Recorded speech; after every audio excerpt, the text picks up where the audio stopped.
Hello guys, welcome back to my channel. कैसे हो आप सभी? होप करते हैं आप सभी अच्छे होंगे, मस्त होंगे। कोमल संजीत ब्लॉग्स में आप सभी का स्वागत है। तो आज का दिन मेरे लिए कुछ अच्छा नहीं था। आज मेरी सुबह से ही तबीयत खराब हो रखी थी, बहुत ही सर में दर्द हो रखा था। तो सोचा कि सर की दर्द की दवाई नहीं लूँ, पेन किलर नहीं लूँ, बट इतना ज़्यादा दर्द बढ़ गया था तो मेरे को दवाई लेनी ही पड़ी। तो मैं आज घर के कोई भी काम निपटा नहीं पाई, ना ही कुछ और एक्स्ट्रा शूट कर पाई। तो सोचा जो भी है उसी में ब्लॉग बनाती हूँ। तो यहाँ पे जब भी मैंने सोचा कि चलो ठीक है, कोई बात नहीं, अभी थोड़ा दवाई वगैरह लिए थोड़ा सा रेस्ट कर लूँगी, थोड़ा सा आराम हो जाएगा, उसके बाद मैं सारे घर के काम निपटा लूँगी। बट स्कूल से फ़ोन आ गया कि हाँ, आपकी बिटिया की कान में पेन हो रहा है, इसको ना कान में वैक्स जम गई है, तो ना इसके कान में ना पेन हो जाता है। तो ये थोड़ा सा गाढ़ा हो जाता है ना, तो उसके चक्कर में हो जाता है। वैसे तो मैंने इसको ट्रीटमेंट करा रखा था, लेकिन इसको फिर से लग रहा है कान में जो होता है ना वैक्स, वो गाढ़ा सा हो गया है, तो फिर से डॉक्टर को दिखाना पड़ेगा। लेकिन अभी इस टाइम दोपहर में तो डॉक्टर नहीं बैठते जो कान के डॉक्टर हैं। तो यहाँ वैसे तो ज़्यादा दूर नहीं है घर से, लेकिन अभी वो डॉक्टर इस टाइम बैठते नहीं हैं, उनका कहीं और भी क्लिनिक है। तो अभी इसको कल ही दिखाऊंगी। तो यहाँ भी अपना एप्पल के साथ खेल रही थी, तो सोचा कि चलो एप्पल खाओगी या रोटी खाओगी। तो फिर इसने बोला कि मम्मा मुझे एप्पल ही कट करके दे दो। फिर यहाँ पे मैंने एप्पल कट कर दिया। और कई बार ये कहते हैं कि मम्मा एप्पल कट करो तो छिलके पूरे हटा देना। कई बार बोलती है कि मेरे को ऐसे ही वॉश करके दे दो, मैं वैसे ही कट करके खाऊंगी। तो आजकल तो इसका एक टीथ टूटा हुआ है, तो फिर कैसे ही खाएगी। तो यहाँ मैं पीस पीस करके एप्पल कट कर दे रही हूँ। वैसे तो इसको एप्पल कुछ खास पसंद नहीं है, लेकिन कई दिन बाद आया है तो फिर इसको ये खा ही लेगी। इसको तो पपाया, मैंगो ये सब ज़्यादा पसंद है। खैर अभी तो मैंगो का सीज़न है नहीं, क्योंकि गर्मियों में ही आता है उसका। तो चलो, ये भी अब मीठे सेब है तो खा ही लेती है ये। तो यहाँ पे जब तक ये अपना ये एप्पल फिनिश करेगी, वहाँ तक मैं सारे अपने घर के काम फटाफट फिनिश करने की कोशिश करूँगी।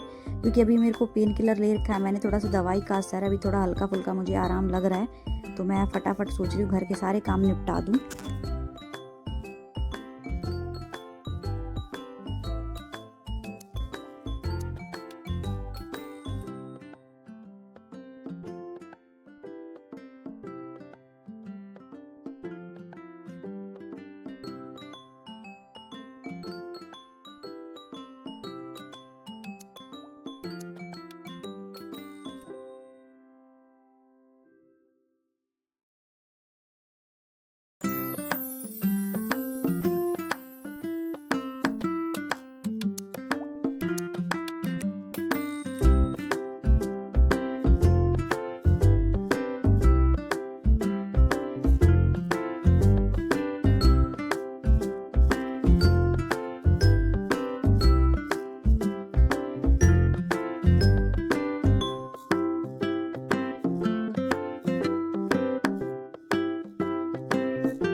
तो यहाँ पे मैंने सोचा कि चलो अभी फटाफट बर्तन भी धो लेती हूँ। और बर्तन धोते टाइम में मेरे को काफ़ी टाइम लग जाता है, क्योंकि ना अब थोड़ा सा अब बर्तन की क्वांटिटी ना ज़्यादा हो गई, क्योंकि मेरी छोटी सी किचन है लेकिन उसमें इतने सारे बर्तन है कि क्या ही बोलूँ। और जितने मैं बर्तन निकालती हूँ ना लगभग सारे के सारे जूठे हो जाते हैं। तो यहाँ पे मैंने कुछ हल्के फुल्के पहले ही धो लिए थे, लेकिन जो बच गए थे, क्योंकि मैं बीच में ही इसको सारे काम छोड़ के, क्योंकि वैसे तो मेरे पेन हो रखा था सर में, उसकी वजह से भी मेरे काम रह ही रखे थे, मतलब हो ही नहीं रखा था कुछ भी काम। तो थोड़े बहुत मैंने बर्तन ही धो रखे थे, लेकिन फिर इसको स्कूल लेके आई स्कूल से, क्योंकि कान में इसके पेन हो रहा था। तो फिर बर्तन तो रह ही गए, सभी को सारा ही काम रह गया था, हुआ तो क्या ही था, बस मैं ही बस रेडी होके गई थी। तो यहाँ पे मैं फटाफट अपने सारे बर्तन भी वॉश कर लूँगी अच्छे से।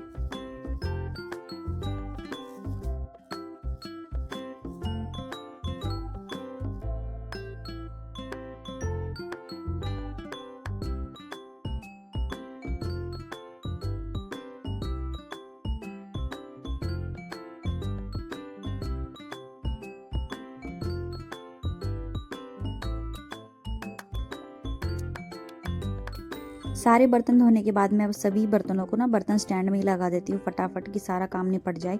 और बर्तन स्टैंड में लगाती हूँ तो सारे पानी भी हल्का सा सारा निकल जाता है। वैसे तो मैं जब बर्तन धोती हूँ तो टब में रखती हूँ, सारा पानी उसी में चला जाता है। फिर स्टैंड में लगाने के थोड़ी देर बाद सारा पानी हट जाता है, मतलब सूख जाता है वो। तो फटाफट जो काम जैसे निपटते हैं ना निपटा लेना चाहिए, क्योंकि फिर बाद में पेंडिंग छोड़ते हैं ना तो और ज़्यादा काम बढ़ जाता है। यहाँ पे गैस मेरी इतनी खैर कुछ खास गंदी नहीं थी, पर जो डेली की आदत होती है क्लीनिंग करने की वो तो है ही मेरी। तो यहाँ पे मैं अच्छे से सारा किचन अच्छे से पोंछ लूँगी अच्छे से। जो भी दीवार में से सब्जी वगैरह बनाते हैं तो टाइल पे छींटे वगैरह लग जाते हैं तेल मसालों के, तो पहले मैं उसको पोंछ लूँगी और फिर उसके बाद गैस को अच्छे से क्लीन कर लूँगी। और यहाँ पे मेरी गैस ये डबल बर्नर की है, तो मैं मेरे लिए तो यही काफ़ी है हमारी फैमिली के लिए। वैसे इसमें कोई ऐसी खास दिक्कत नहीं है। एक और गैस है जो हमने गैस का कनेक्शन बना लिया था तो उसमें भी आया है, बट ये अच्छा काम कर रहा है। तो अभी ये मेरी शादी में ही मिला था मुझे, और गैस सिलेंडर मेरी शादी में मिला था, तो अभी ये तो वही चल रहा है और अच्छा काम करता है और काफ़ी मजबूत है ये। तो मेरे को तो इसी पे ही आदत है अच्छे से खाना बनाने की, तो मैं इसी को अच्छे से रखती हूँ। और मतलब इसको हो गए 8 साल, मैं इसको इतने साल से यूज़ कर रही हूँ। वैसे तो बाद में निकाला था, इतने साल से यूज़ कर रही हूँ मैं। तो इसको अच्छे से मैं क्लीन कर देती हूँ, ताकि कोई भी इसमें तेल मसाले छींटे की कोई भी गंदगी ना लगी रहे। और यहाँ पे साथ के साथ मैं नीचे भी पोंछ देती हूँ, क्योंकि ना कई बार छींटे नीचे भी पड़ जाते हैं, तो उसको भी अच्छे से क्लीन करना रहता है। गैस वैसे अच्छे पोंछने के बाद ना एकदम शांति से मिल जाते कि हाँ घर अच्छे से क्लीन हो गया, किचन अच्छे से क्लीन हो गया। और गैस वैस साफ़ हो गया, बर्तन साफ़ हो गए, बर्तन मैंने रख दिए। अब बारी आ गई स्लैब की। वैसे तो मेरा किचन छोटा सा ही है, छोटा सा प्यारा सा मेरे को लगता है, और लेकिन इसका जो भी मतलब बर्तन वर्तन धो तो गीला तो हो ही जाता स्लैब, तो स्लैब को भी अच्छे से मैं क्लीन कर दूँगी।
झाड़ू तो मैंने लगा ही दिया था, अब बारी आ गई पोछा लगाने की, क्योंकि झाड़ू लग जाए और पोछा ना लगे तो फिर अधूरा अधूरा सा लगता है। तो सोचा कि चलो लगे हाथ पोछा भी लगा लूँ। और मैं ना वाइपर में ही लगाती हूँ, कभी कभार हाथ से भी लगा लेती हूँ जहाँ वाइपर नहीं पहुँचता, लेकिन वाइपर से ना ईजी रहता है लगाने में, फटाफट काम झटपट निपट जाते हैं। तो मैं सोच रही हूँ चलो आज भी मैं वाइपर से ही लगा लेती हूँ और फटाफट सारे काम निपट जाएंगे। और ये देखिए मेरी बाथरूम में सामने और मेरी बिटिया रानी की साइकिल रखी हुई है, यहाँ पे मैंने किचन में भी लगा दिया था और बाहर भी लगा दूंगी। और आजकल ना यहाँ इतने ज़्यादा बंदर आ गए हैं कि क्या ही बोलूँ मैं, हमेशा डस्टबिन का कूड़ा कचरा सब गिराते रहते हैं।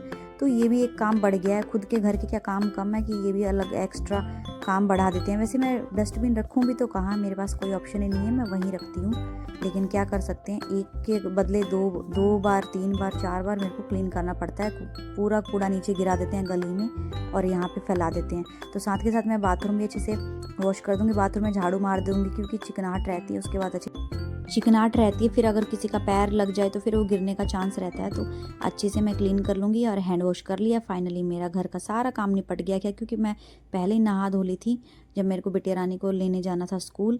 और यहाँ पे मैंने सोचा कि चलो आज छत पे थोड़ी सी वॉक करके आती, थोड़ी देर धूप में भी बैठते हैं, कभी कभार ना खुद को भी टाइम देना चाहिए।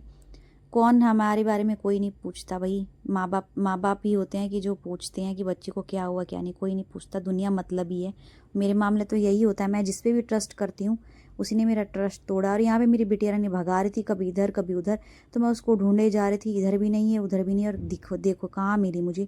यहाँ पे इसकी क्लासमेट है, इसकी फ्रेंड है, यहाँ ये उसकी बड़ी बहन है जो मेरे से बात ही करती है। तो हम दोनों यहाँ पे थोड़ी सी बातचीत कर रहे थे, ऐसे ही हंसी मजाक चलता रहता है हमारा। यहाँ पे मेरी बिटिया रानी अपनी फ्रेंड के साथ खेल रही, जो इसी क्लास में ही पढ़ती है।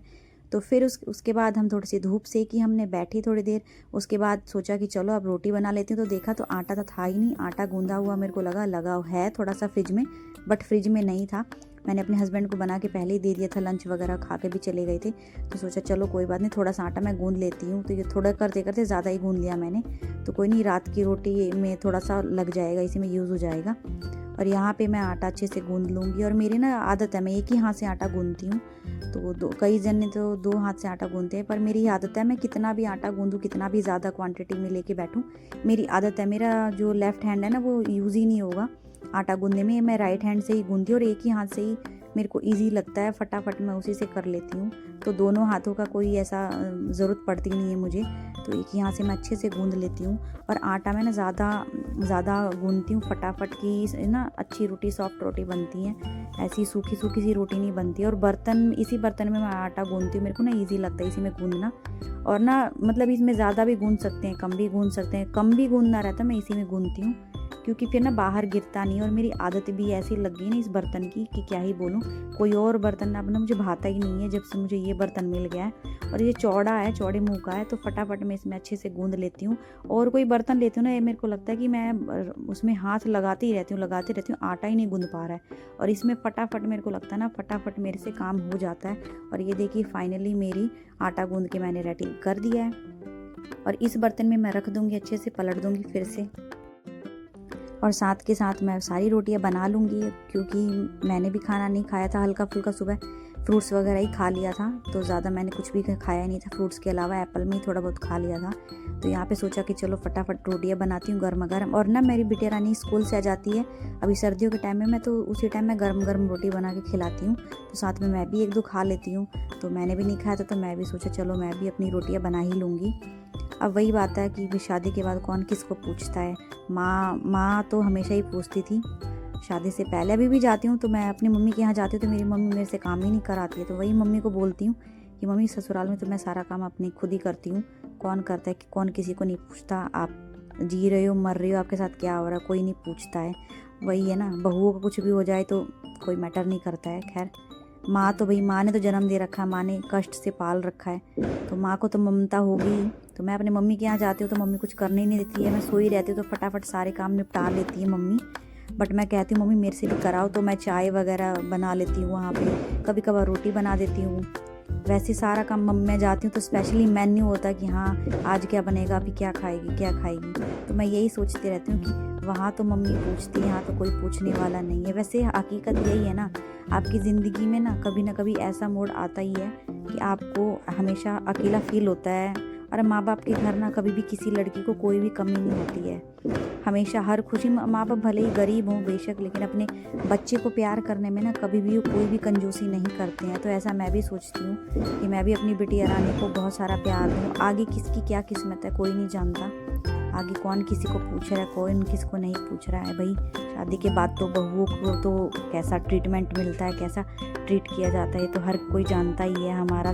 हमारा देश जो है पुरुष प्रधान देश है, यहाँ पे औरतों की क्या ही वैल्यू ज़्यादा होगी। हालांकि औरतें किसी से कम नहीं है आज की डेट में, औरतें वो कर जाती हैं जो पुरुष नहीं कर पाते हैं। बट वही बात है ना, फैमिली में जो मेंटेलिटी है वो कभी किसी की चेंज नहीं हो सकती है। वहाँ जो है तो बहू इंसान नहीं होती है, ये तो है ही, आप सब ने तो पता ही है आप सबको। खैर क्या कर सकते हैं, किसी की सोच कोई बदल नहीं सकता है। तो यहाँ पे मैं फटाफट रोटी बना ले रही हूँ और साथ के साथ मैंने जो सुबह बनाई थी आज गोभी और मटर की, क्योंकि देखा तो आलू थे ही नहीं घर में, आलू ख़त्म हो रखे थे। तो अब अचानक से मैं कहाँ से लेके आऊँ, तो सुबह सुबह उसका लंच भी तैयार करना था मेरी बिटिया रानी का। तो मैंने आलू तो स्किप कर दिया, गोभी और मटर ही डाला था सब्जी में। तो वो कह रही मम्मा इसमें तो आलू थे ही नहीं लंच में, मैंने देखा। जो भी मेरे चैनल पे नए हैं तो प्लीज़ मेरे चैनल पे जाइए और चैनल को लाइक करिए, शेयर करिए, सब्सक्राइब करिए और बेल आइकन को प्रेस करना बिल्कुल भी मत भूलिए। Thank you for watching, bye bye.